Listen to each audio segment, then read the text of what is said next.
Aristote, la métaphysique, livre 1, partie 4.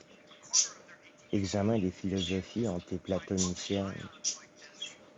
On peut soupçonner Hésiode d'avoir, le premier, recherché une solution semblable, et, avec lui, tous ceux, quels qu'ils soient, qui ont posé l'amour ou le désir pour principe des êtres, comme Parménide l'a fait, lui aussi. Ce dernier, construisant la genèse de l'univers, Aphrodite a créé l'amour, dit-il, le premier de tous les dieux, et Hésiode, bien avant toute chose, fit le chaos, puis ensuite la terre au large flanc, et l'amour qui brille entre tous les immortels. Tant il fallait que se trouvât dans les êtres une cause capable de donner le mouvement et l'ordre aux choses. Quant à savoir à qui attribuer la priorité de cette doctrine, qu'il nous soit permis de renvoyer à plus tard notre sentence.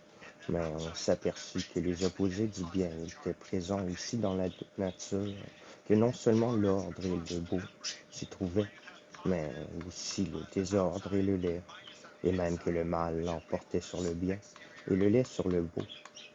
De là vient qu'un autre philosophe introduisit l'amitié et la haine. Chacun de ces deux principes est la cause de l'un de ces deux effets, car si on poursuivait le raisonnement d'Empédocle, et si on le prenait dans son esprit et non dans son expression littérale, qui n'est qu'un balbutiement, on trouverait que l'amitié est la cause du bien et la haine celle du mal.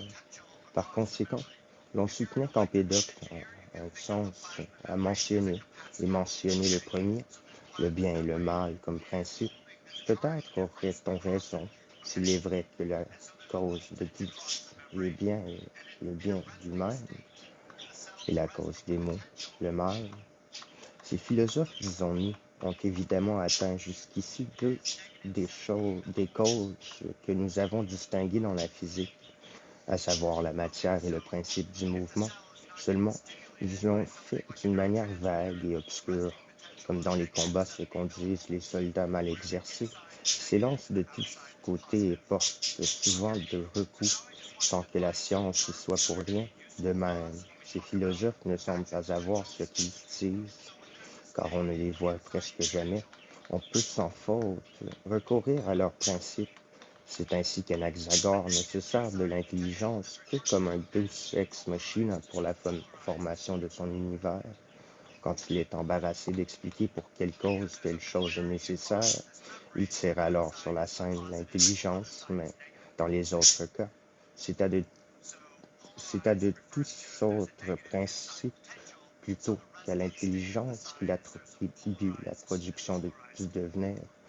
Empédocle, lui, bien qu'il se serve des causes plus que ce dernier, ne le fait pourtant pas suffisamment, et, dans leur usage, il ne parvient pas à se mettre d'accord avec lui-même.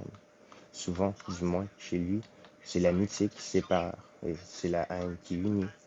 Quand, en effet, le tout est divisé en ses éléments sous l'action de la haine, le feu se rassemble en une seule masse, en même temps que chacun des autres éléments, inversement.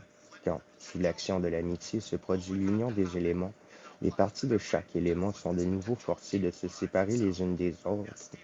Quoi qu'il en soit, Empédocle, s'écartant de ses devanciers, introduisit le premier, la cause en question, en la divisant, en ne faisant pas du principe du mouvement un principe unique, mais en posant deux principes différents et même contraires. En outre, il fut le premier à reconnaître quatre éléments de nature matérielle. Cependant, il ne s'en sert pas comme s'ils étaient quatre, mais comme s'ils étaient deux seulement. D'une part, le feu pris en soi, et d'autre part, ses opposés, ramassés en une seule nature, à savoir la terre, l'air et l'eau. On peut d'ailleurs s'en rendre compte à la lecture de son poème.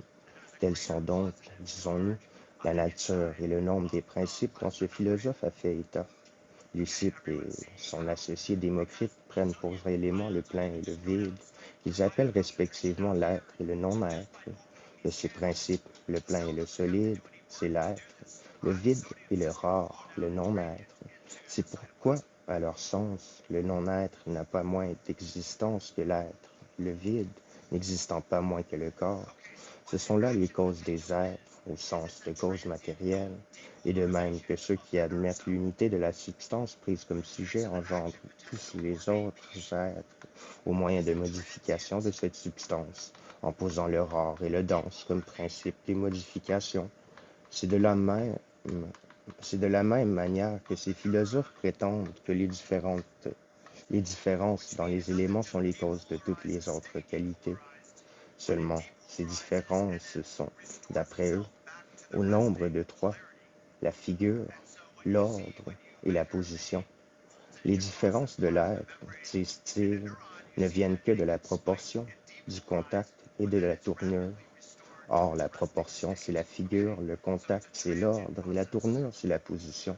Ainsi, A diffère de N par la figure AN, diffère de NA par l'ordre, et Z de N par la position. Quant au problème du mouvement, d'où ou comment, les êtres le possèdent. Ces philosophes l'ont, comme les autres, négligemment passé sous silence. Tel est donc sur les deux causes en question le point où, à notre sentiment, paraissent s'être arrêtées les recherches de nos prédécesseurs.